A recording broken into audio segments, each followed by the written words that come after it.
Vous êtes sourcier, n'est-ce pas? Je suis sourcier. Une sorte de magicien. Pouvez-vous nous parler, qu'est-ce que c'est exactement que la radiesthésie? Eh bien, la radiesthésie est un moyen de connaissance. Scientifique? Non, pas scientifique, c'est un art, ce n'est pas une science. C'est un moyen de connaissance qui permet d'essayer de prendre connaissance de ce qui ne tombe pas sous les sens habituels en associant un mouvement involontaire à une intuition. Par l'intuition. Oui, il s'agit uniquement de la connaissance intuitive de l'homme, mais qu'il peut, jusqu'à un certain point, être obtenu systématiquement. Alors, à quoi sert cette petite baguette qui est votre emblème et votre enseigne, puisque c'est uniquement l'intuition qui doit être... Non, parce que, voilà, il se trouve ceci, c'est que l'homme a une possibilité d'associer. Ça, c'est la baguette du sourcier. C'est la baguette du sourcier. Cette baguette, comme vous le voyez, est en acier. Oui. Et autrefois, c'est beaucoup servi la baguette de coudrier. Oui. On choisissait le coudrier parce que le coudrier est un bois extrêmement flexible qui donne un ressort naturel, en quelque sorte.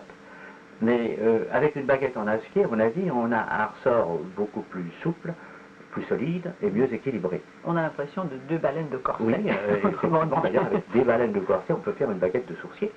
Et alors, cette baguette n'est qu'un double ressort que l'opérateur doit tenir en équilibre instable, de telle façon que la rupture de cet équilibre puisse correspondre à l'indication désirée.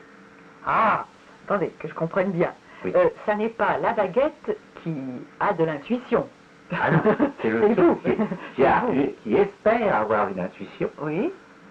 Et qui, parce que l'homme a la possibilité d'associer une pensée à un mouvement, peut espérer, s'il a posé son problème de telle façon que l'opinion soit impossible, peut espérer que la réponse intuitive sera associée au mouvement indicateur, c'est-à-dire à la rupture d'équilibre dans le cas de la baguette. Bon, alors pour que nous comprenions bien, je vais vous demander maintenant de nous illustrer ça avec un fait bien précis. Par exemple, vous utilisez cette baguette dans quel cadre? Par exemple, pour la recherche de l'eau, par exemple? C'est ça. Personnellement, je suis surtout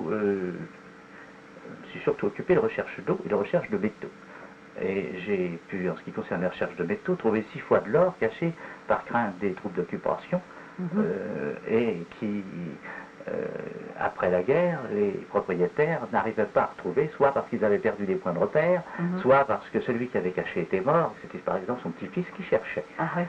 Alors, dans un cas comme ça, on peut se servir de la baguette, parce qu'il s'agit justement d'un cas qui tombe nettement sous l'intuition, puisqu'on ne voit pas le trésor, on ne peut pas le toucher, on ne le voit pas. Supposons, n'est-ce pas, un trésor caché derrière un mur, il n'y a pas moyen d'en connaître la présence autrement que par l'intuition. Comme cette intuition peut être associée à un mouvement, l'opérateur pourra prendre sa baguette au besoin à l'aide d'un témoin, c'est-à-dire d'un échantillon semblable à ce que l'on cherche, pourra parcourir le mur en admettant que quand il passera en face, l'équilibre instable sera détruit.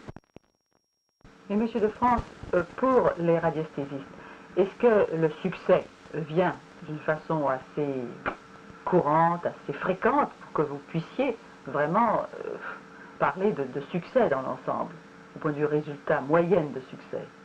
Oui, on peut obtenir des résultats assez bons, mais toutefois on ne peut pas donner de certitude. Parce qu'il y a des causes d'erreur que malheureusement on ne peut pas totalement éviter. La principale est l'opinion de l'opérateur.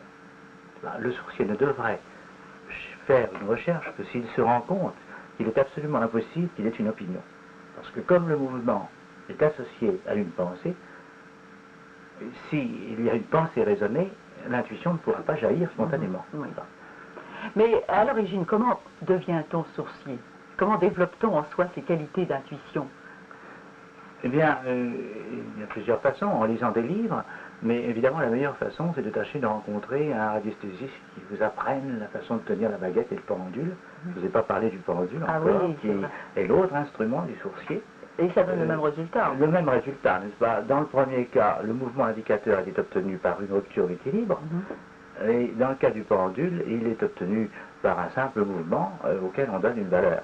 Bon, on peut partir de l'immobilité, mais enfin toutefois, je conseille à mes élèves de partir volontairement d'un mouvement continu et entretenu, d'oscillation, pour considérer comme indicateur le passage de l'oscillation à la gyration.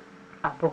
Alors tout à l'heure vous disiez qu'il faut, pour devenir radiesthésiste, avoir connu déjà quelqu'un. Vous, dans votre cas, comment êtes-vous devenu sourcier? Oui, très simplement, car je vous dirais que mon père était radiesthésiste, et nous avons commencé ensemble à la suite d'une conversation en 1924 chez des voisins de campagne. Qui cherchait de l'eau. Oui, l'abbé Bouli était venu quelques jours auparavant dans la commune pour chercher de l'eau. Et alors la conversation s'est portée sur sa prospection. Et nous avons essayé nos talents en coupant des petites branches de coudrier et en passant sur un pont qui enjambait une petite rivière. La baguette a tourné pour mon père et pour moi. Nous avions eu la chance de la tenir correctement, c'est-à-dire de comprendre qu'il fallait qu'elle soit en équilibre pour que la rupture indique l'objet de la recherche. Alors, je comprends comment vous l'êtes devenu, un peu au hasard, mais vous avez parlé tout à l'heure de vos élèves. Alors, il y a donc des cours qui peuvent se donner. Oui, j'ai entrepris précisément de faire des cours, et j'en ai donné déjà d'ailleurs à Montréal en 1948, à New York, à Mexico, et beaucoup en Afrique du Nord et en France. Et je considère que la radiesthésie est une chose si simple qu'en 5 leçons, c'est très suffisant pour former un opérateur. Et pourtant, on ne peut pas mettre, je crois, tout à fait la radiesthésie dans le domaine de la science, comme une science parfaitement exacte, n'est-ce pas? Alors, où la placez-vous? Je la place simplement, n'est-ce pas, dans les facultés humaines. C'est un aspect des possibilités de connaissances humaines.